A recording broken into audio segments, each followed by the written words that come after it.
那讲到南投德山是竹甲产业重要的所在，为着要发展绿能，在政府是有辅导业者利用废料加工转做燃料。那受到这个风台影响，有业者加工的废料去互水压淡米，未当生产。林业署是表示讲，会协助厂商来合法设置，辅导申请航大设备。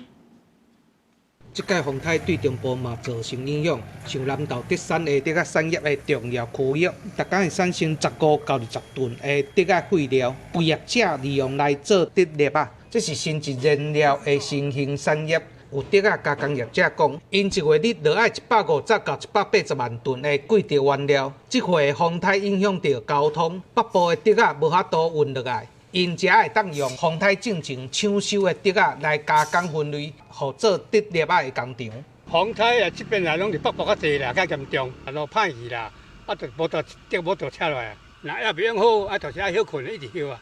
加工做竹粒仔的工厂，因为竹仔废料有200-300吨的量遮多，搁去互风台雨压淡去，8伊上班就爱赶紧甲遮的竹仔拍好打，恐惊爱一礼拜靠法度恢复生产。目前台湾阁有真侪使用水烟火炉的工厂需要燃料，嘛拢因为即届风台受到影响。有业者表示，即阵竹粒仔生产一月日就爱加出20-30万的成本。伊即摆含水率在大概30%到40%。所以嘛是爱拍过，也是甲干燥过了才会使用。这落雨了吼，这可能原本爱一礼拜左右才就搁位头开始，伊爱搁拍，爱搁开始入料，累积到有够的量，我才开始造粒。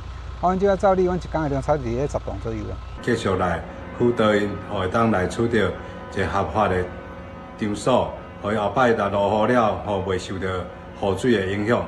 针对业者的困境。林业署南投分署是回应讲，会协助厂商合法来申请设立农业的仓库，避免原料受到天然影响。未来嘛透过林业基局的计划，辅导业者申请看守的设备。记者杨秀南投报道。